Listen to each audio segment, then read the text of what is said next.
Welcome back to Milk and Mummies, the podcast that celebrates the stories of motherhood, creativity, and everything in between. Today, I'm joined by someone whose work has championed Black theatre and storytelling for over a decade. Sophia A. Jackson is a journalist, events and comms professional, and the founder of Afridiziak Theatre News.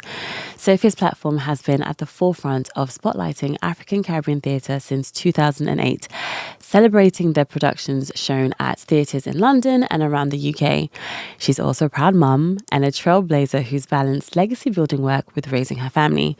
We'll be diving into her motherhood journey, the making of Afridiziak, and how she continues to nurture creativity and culture while navigating the ever-evolving work of parenting. Let's get into it. Sophia, hi. Hi, Rachel. How are you? I am good. I was telling you earlier that I'm just cold. Yeah, I think it's time we've accept that it's actually big coat, big scarf weather. And I'm here hanging on to my denim jacket like an absolute which makes me really sad. Moron. I don't even know what I'm hanging on to. Just because a bit of sunshine doesn't mean that it's warm in this country. That's not what it means. No, the sunshine is there, but it's cold. It doesn't warm you up. Yeah. And as a highlight, we just live on a very special island that can have 7 different seasons in one day. But we do get lots of rainbows, so I like that. Exactly. So cold. But I'm here. So that's me. How are you? I'm good. It's Friday. Yeah. And Friday is my day off from my normal job. Perfect. So it's nice because I get to do fun things like this. Exactly. What do you also get to do on Fridays if you're not podcasting away? I mean, I generally work on Afridiziak. Yeah, okay, cool. It's just a different kind of work day. Yeah. That's all. Yeah. Or sometimes maybe some yoga or maybe a massage. But yeah. Yeah, okay, nice. Okay, so some new time, new things. Yeah, or do my hair. Yeah, it's a day for doing the things that I absolutely love, which includes Afridiziak. So, no, that's brilliant, actually. I hope to one day... No. I think I try my best to make sure I get moments like that in, but I think I could definitely do more, so that's quite nice. I'm definitely not doing enough. Yeah, okay. No. Yeah. We could definitely be doing more of that. As you just said, just even kind of me now trying to segue in and failing miserably. Look at me. I wanted to obviously pick your brains about all things motherhood, balance, career, things like that. And I guess to get into it, can you take us back to the early days of motherhood? What surprised you the most about becoming a mum? Well, I think everyone says that motherhood is a full-time job. So you're basically doing a job on top of everything else. Basically, including your actual job. That's an apt description for sure. Yeah, and just the concept of time that even when you're not with your child, they live rent-free in your head. So you're going about your day and then you'll be like, did I book after school club? Yeah. Is there an activity? Yeah. And then the WhatsApp group's going. And it's just like basically in all things, parenting is happening at all times. Constantly. How are you managing the WhatsApp group? Because I'm not in that space yet. And I'm so I hate WhatsApp groups. I really do. My friends know this, they put me in it anyway. So to have a parenting one with parents at school that may or may not like you.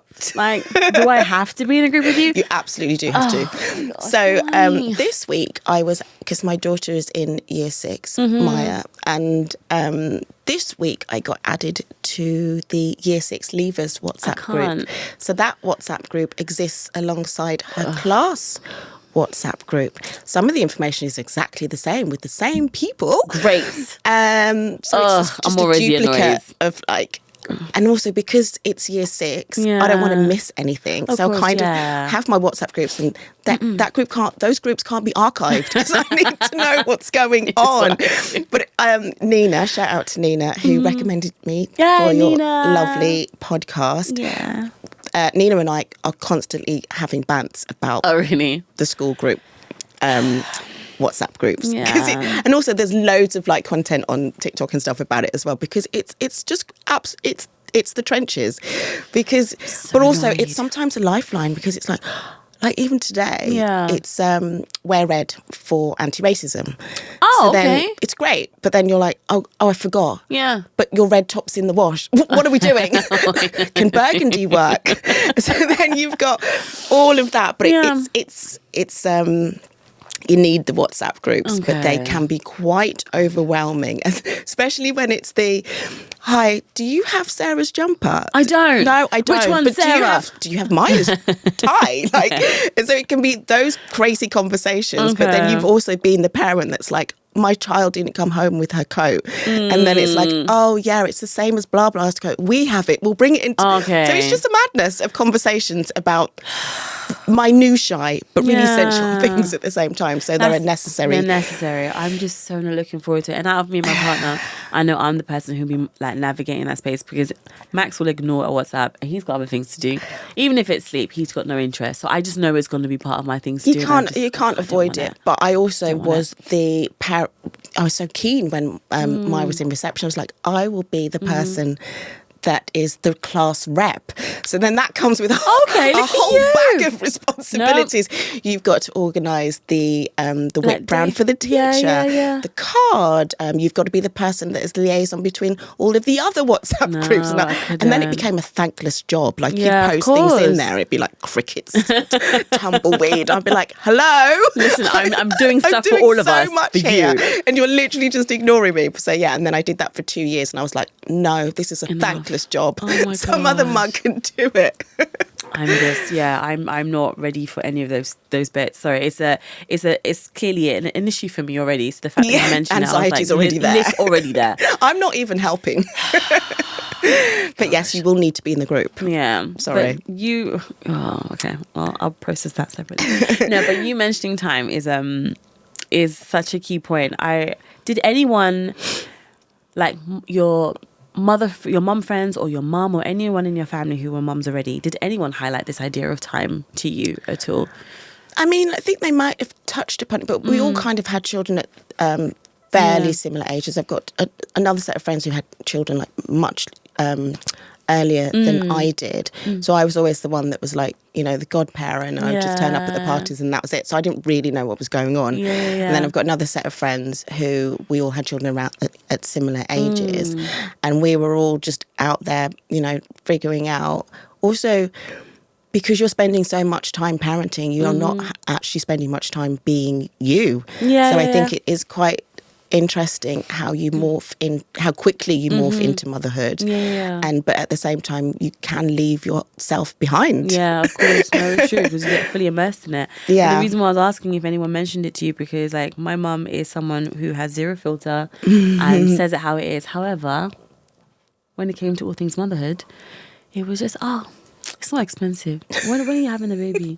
This isn't bad. The pain is just small. It's fine. Whatever else. But there were just key things that just weren't mentioned. The lack of sleep. Listen, she didn't touch on that at all. And I know it's like, any way is a way to get a grandbaby. Yeah, mum, I know. But it was like, I think key things weren't mentioned. And I understand that. I think maybe with our parents, their focuses were different. Working, making sure everything is ticking on and just you're carrying on. So you weren't going to take time, and this might not be for every parent, like of our parents' generation. You weren't necessarily prioritizing things like self-care or making sure you're a priority in a certain way. But just things like the immersion of time or losing yourself. Nope, there was no mention of that. So I'm like, and it is quite substantial as well. I think as we spoke about how in those early months when your baby's a newborn, how for me, I definitely wanted to spend every second with my daughter. And then my friends were like, some friends were just like, do you think maybe you could come out? Do you want to come out? And I really didn't want to. But it was a month. I think it was a month when I first left the house and I went on a night out, which I definitely wasn't ready for. But my best friend, she works in Michaela, and she works in film and also now publishing. And she'd invited me to the Selma film premiere. Nice. And ordinarily, I'd be like, can I be your plus one? Like, yeah, of course.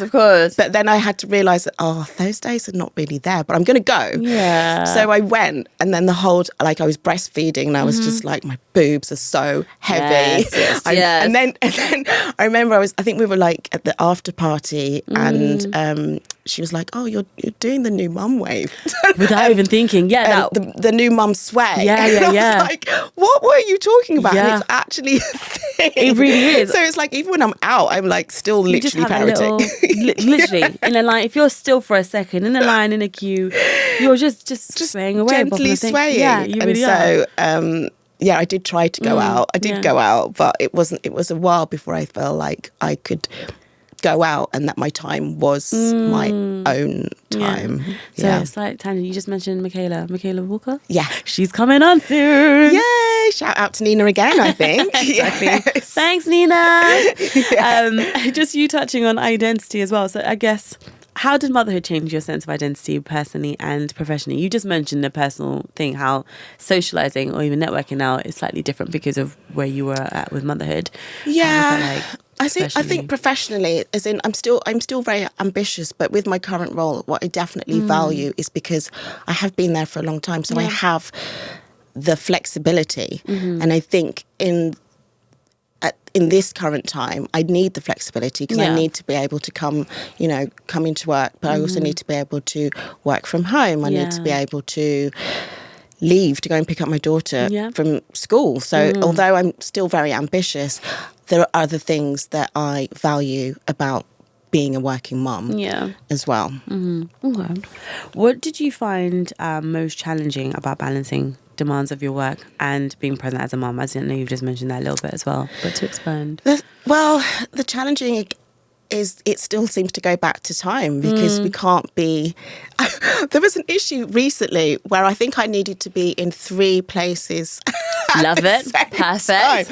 My daughter had football club. Okay. But then there was also a meeting about the residential that should be going on later on in the year. So that was on Zoom. Yeah. But then I think I also had to work, it was just absolutely insane. I was like, I don't really know how we're navigating all of this. Something's got to give.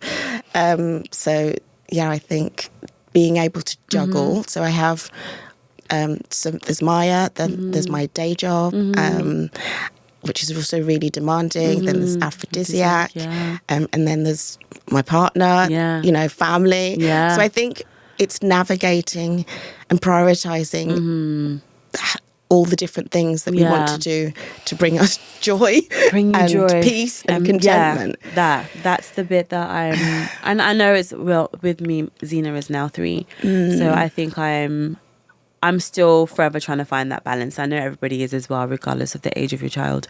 But with me being a multi-hyphenate like yourself, is understanding how do you balance all those things, what takes priority, and I guess how to be more effective or how to be better organized with that space to make sure whatever balls you're dropping is just minimal or for a small amount of time rather than a gargantuan drop in that particular space. So I feel like that's what I'm forever obsessed with. So anyone who's juggling multiple things, I'm always curious as to how you're doing it. For me right now, I think it's a checklist. If I haven't written it down, it's not happening. And I have to write my shit down. Always. Yeah, and I've got, I use notes notoriously. Yeah, me too, same. So it's got birthday, it's got Christmas, everything. It's got the shopping list, it's got my next post for Afridiziak, some ideas for my date job, and I constantly refer to that. Yeah, same. And I find it just really useful. But then I also have a paper diary. I miss that. I used to, but now that Zena writes in everything I own, I'm done. I can't. I think my paper diary situations are done. I'm now trying to keep books away from her, but she's getting taller, so things aren't high enough anymore. So I love my paper diary, and also I just keep them. And I also have I stick. Not stick, but I put theatre tickets in there or film stuff. So it's kind of like a little catalogue of everything that I've done every single year. So I will definitely keep that. You can bring it back. No, not right now with my little one. Oh, she's right, like, oh, mummy. And it's always, whenever I hear, wherever I am, if I hear it, ooh, I'm like, what has she found? What has she found? So it's very, very cute how she does it. But I'm like, either I know I need more space. And then 2, I just need to place things in inaccessible things, because the tiptoeing now is the real thing, and I'm just like reaching up trying to and I'm like, oh my gosh, she's grown so much, she's so tall, because we mark her height on one of our panels at home, and I'm sitting there gushing and marveling and being emotional, but I'm like, no, wait, that means she can access this now or this now, so you're just having to shift things up. So but you're gonna have to, I mean, I'm currently at the stage where my daughter's making her own sandwiches for school. Not every day, because only Fridays, because I haven't got time to be making sandwiches every day. Absolutely not. But then it's like, that knife's really sharp. Please, can you just like, please? And then you just kind of have to let them learn how to cut a cucumber. So that's where I'm at. Okay, cool. I've got, there are levels to this, is what I'm learning. Do you think motherhood influenced the way you tell stories or how you see your work now? What do you mean? Like, I guess, are you more conscious about the choices of stories that you're putting out? I guess this is now, leaning into more Afridiziak news and things like that, or what you're pushing, promoting, highlighting. Has it shifted in some way? Yeah. So I've had to broaden. Okay. Because my daughter, I want her to come to the theatre with me. So the things that I was watching before, she can't be a plus one for. Yeah. So there's obviously stuff that I'm still super interested in, but I've now diversified what I'm interested in, including children's theatre. Nice. And so that broadens the stories that I'm interested in, and it also means that she gets to see stories that, you know, from books that she's read. She gets to see them on stage. So yeah, it has definitely changed the stories that I'm interested in. Okay. But I also have to be mindful of the fact that just because it's a children's play and she's of age, it doesn't actually mean that she wants to watch it. She wants to see it, that she's going to go. Yeah, so that's quite brutal, because I'm just like, how do you not want to watch that? And she's like, absolutely not. So princesses and fairies, no, not her thing. Okay, was that ever her thing, or has she just grown out of it? She's grown out of it. Okay, cool. Got you. Yeah, which is fine. She's very into Disney. So I'm by default into Disney, but I've always been into Disney anyway, because their shows are phenomenal. So we've seen The Lion King, Hercules, The Lion King. She's seen a lot of theatre shows. So for her to say that The Lion King is her favourite show of all time, I'm like, you've seen a lot of shows. Are you sure about that? But it may be swayed by the fact that she has met the cast. She's been backstage, and so I'm like, very cool. And she's been to like a special like gala nice, experience. So. Yeah. That's brilliant. And that's a great way. I mean, maybe, I don't know if she's creative or not, but this is, I think, a great way to see that world. And yes, there can be lots of perks, especially with the things that you do, but I guess to get the understanding of the workings of it all. So to go backstage and see the crew's working on this, or lighting's trying to fix this, or costumes and this, is nice to kind of see the realness of it all and not be, I guess, not fooled, that's the wrong word, I think, but it's not just pretty lights and amazing singing, which it is, by the way. That's a big part of what we do, and it's fantastic. But, you know, there are the workings of it all behind. That's quite nice to see from quite young, I think. Yeah, and I think with The Lion King, well, with all shows, there are so many things, so many moving parts that bring a show together. But then also going backstage and meeting the cast. But then we also saw the guy who played Simba at the time, we saw him get in the bus. We were just like, and this is also the reality as well. Yeah, that's life. No, he has to get home. He doesn't live on the stage. No, he doesn't. But it's true. I think there are little things, I think, that really just humble you real quick as a performer. Whatever it is, no matter what costume you're wearing, for me right now is a backpack. Okay. No matter how cute I think I look, about whatever, it's still a backpack. Listen to me. I got one arm. I'm like, I'm a child. That's not the case, but there are just certain things that would think. And getting on the bus, I think, after a job, after a gig. Also, it does feel like, but you were just Simba. You should be getting like a cab home or something. But they can't. Sometimes, not every day. Not every day. That whole thing, it's just like whatever gig, that's really just taking me back into the thing. Any music gigs and stuff I do, yes, there's acting, I'm also a singer, whatever else. Not to dismiss what I do that all the time. I'm like, I just do stuff, but anyway. Yeah. But I could have flown to wherever. I've just landed at whatever airport. I've been in this amazing, gorgeous destination, and then I'm on the tube, just getting shoved, and I'm it's humbling. But balance is good. It's still a job. It's a job, isn't it? I mean, it is a super glamorous job, but it's still a job, and you still have to get from A to B. So I think it's good for her to see that, but also still the main takeaway was she spent a whole week telling her friends that she met Simba. So it's like, brilliant, my job's done. Nice. Yeah, fantastic. We've touched on Afridiziak just now, but you started this back in 2008. Yes, I did. Fabulous. I guess 17 years now. Yeah, wow. Whoa. So, I mean, you started that long before diversity in theatre became that real mainstream conversation. Yeah. What inspired you to create it? And then also, what do you think of the conversations that are being had now? So I had a BA in media arts and English, and then I really wanted to do journalism. So I did a master's in journalism at Westminster, and then I was like, and part of that is you need to do work experience. Yeah. So I did work experience with, shout out to Lester Holloway, thank you. He ran a black news website called Blink. Okay. And so I was doing work experience with him, and then he went to New Nation. I don't know if you remember New Nation newspaper. Yes, oh my gosh, yeah. Yeah, so there was New Nation and then there was The Voice. So he went to work at New Nation and asked me to take over as the listings editor. Okay. So that's basically putting like what's coming on, theatre, film, TV, club nights. And so I would just compile those listings. People just email and be like, oh, I've got this happening. Can you put it in?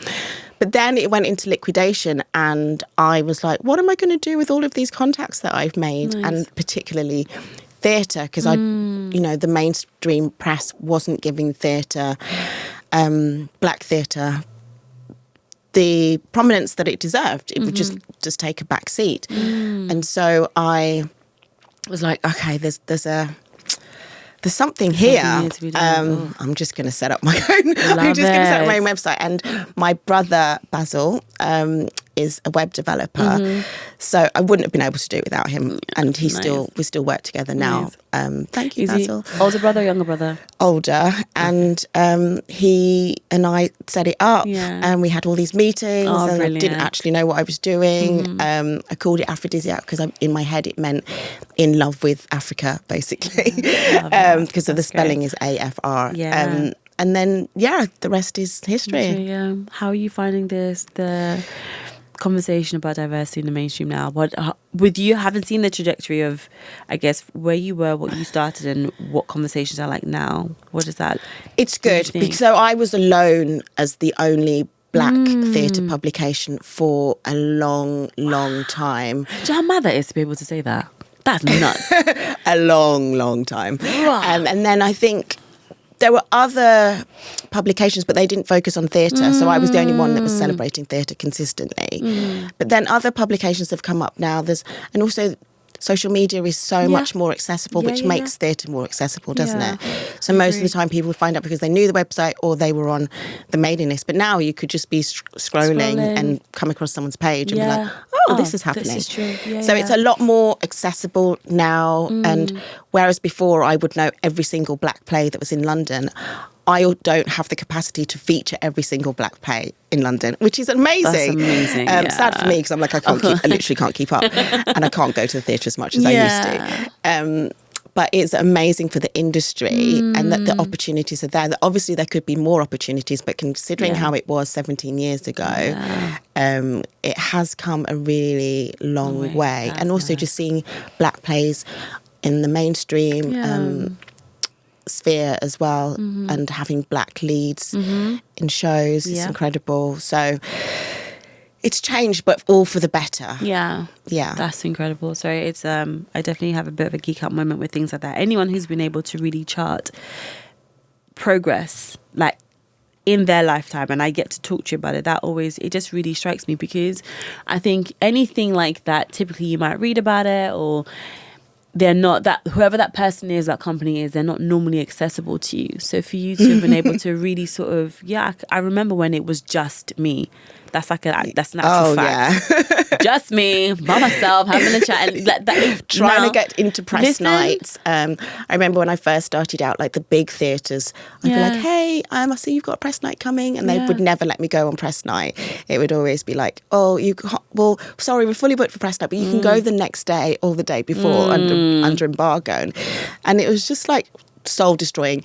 Or they'd invite us to press night, but then we'd be in the lap of the gods. So terrible seats. Thanks, and I'm like, why am I here? I can't even see anything. Yeah. Thankfully, it's not like that now. It is sometimes a hustle. Like, you know, there's a couple of people that I speak to who are in the same space, and we're always just like, are you on the list? No, I didn't get an invite. So that's still happening. Unfortunately, because theatre is very elitist. Yes, which is very, very, very true. And there are a lot of gatekeepers as well. So. Yeah, which I think you must be aware of. Yeah, as well. fully. And I think I always forget. I mean, since having Zena, I haven't been to theatre that much, and that's just down to a planning and timing thing, and I really want to. But I just remember, this is super random. I remember I went to the National, and I went to see, what did I go and see? Oh my gosh, it's gonna come to me. But we were there. There was a group of us. We were all black kids. Well, kids, we were grown up. So I mean, kids trying to hang on to youth. Kids. We were there. We were just chatting. The play hadn't started at all, and we are all actors. We've all trained, so we know how to behave. Like, come on, we're chatting, and nothing unusual. Somebody in front of us, I really wish I got her name, because I want to see you again and have a conversation with you eye to eye, and I want to know what you've got to say. But we were just talking like anybody else, everybody else, and then she turned on, oh, please would you be quiet? And we're like, what? Like, it just came out of nowhere. Like, the play obviously hadn't started. It hadn't started yet. What's the problem? Yeah, maybe I wouldn't say the name of the play because she was a producer on the play.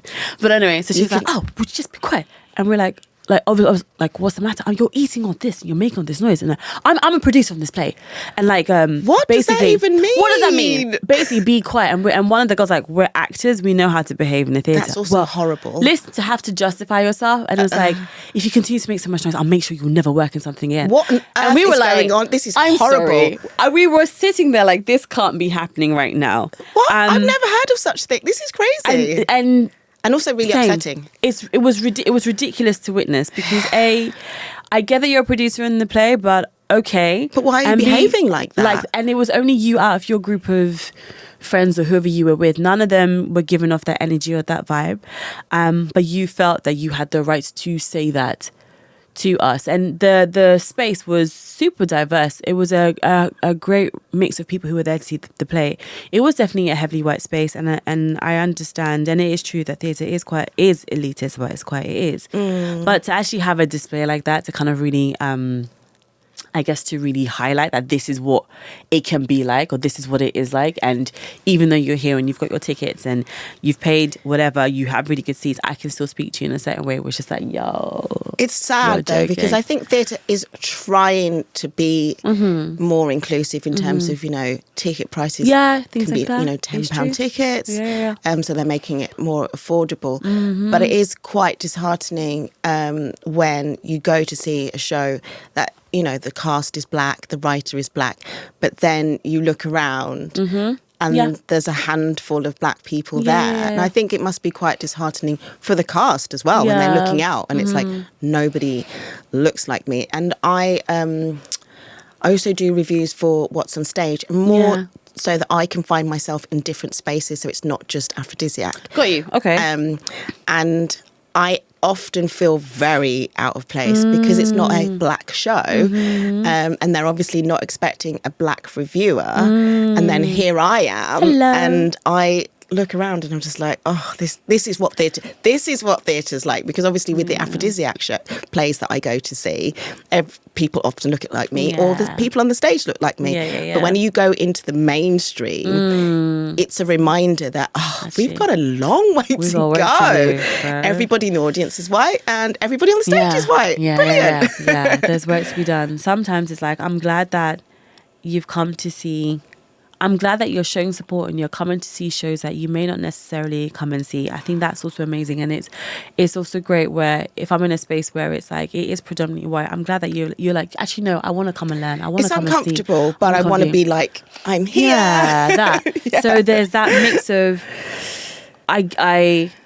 for me, there's an appreciation where I can see that it is heavily white, but they're here because they're choosing to be here. They want to be involved. They want to learn, and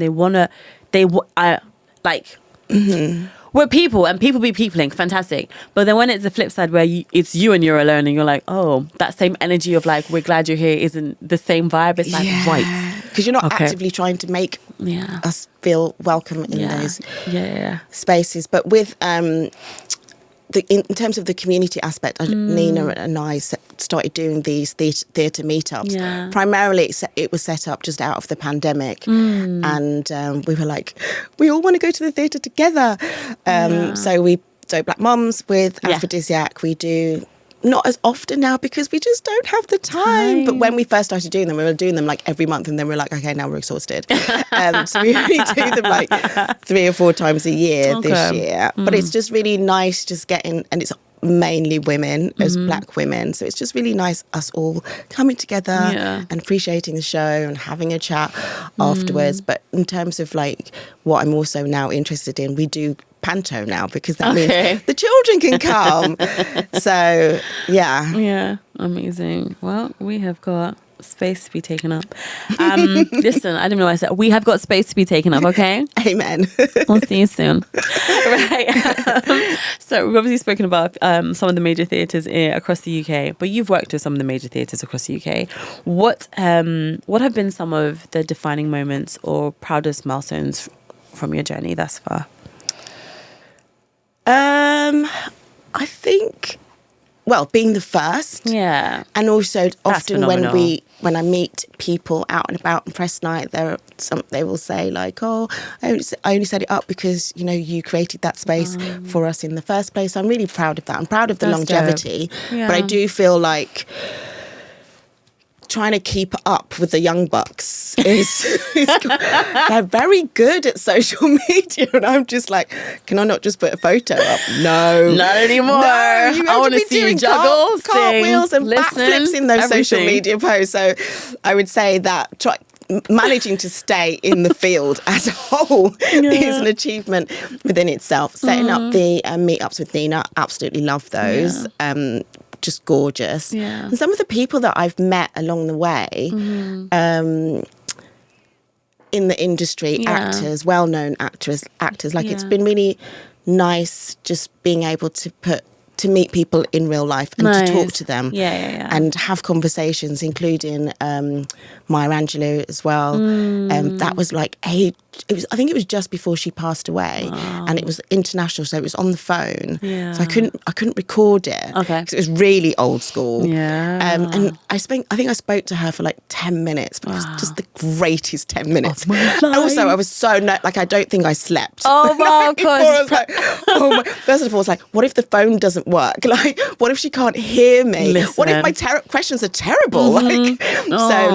Things like that. That's incredible. Have stayed with me. Yeah, that's brilliant. I was going to ask, have you seen the landscape for Black theatre evolve over the years? But I don't know if I think we've sort of touched upon that. It has already. Definitely evolved for the better. And it's definitely more welcoming, it's more inclusive. And also just the breadth of plays. Like, it's not just the trauma. There's so many comedies out there at the moment. The writing is just incredible.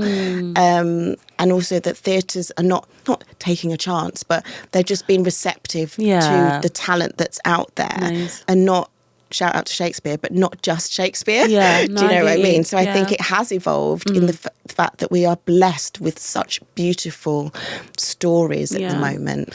Is that part of your motivation as well, to keep things running? Yeah, because it's fresh. Like, when I get the new season announcements for the different theatres, I'm like, oh my God, this is amazing.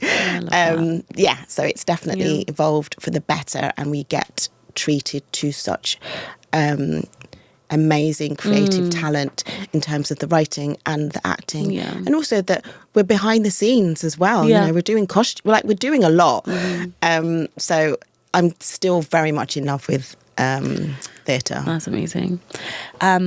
Many mums in the creative field, I feel, struggle with guilt or burnout. I know mums in general do, but I think the creative ones for sure. How do you protect your energy and your creativity as well?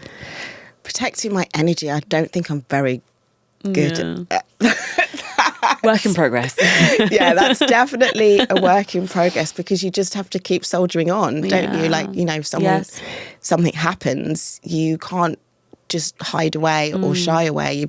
You address it if you can, but I don't feel like we always can address things when they go wrong in this industry anyway.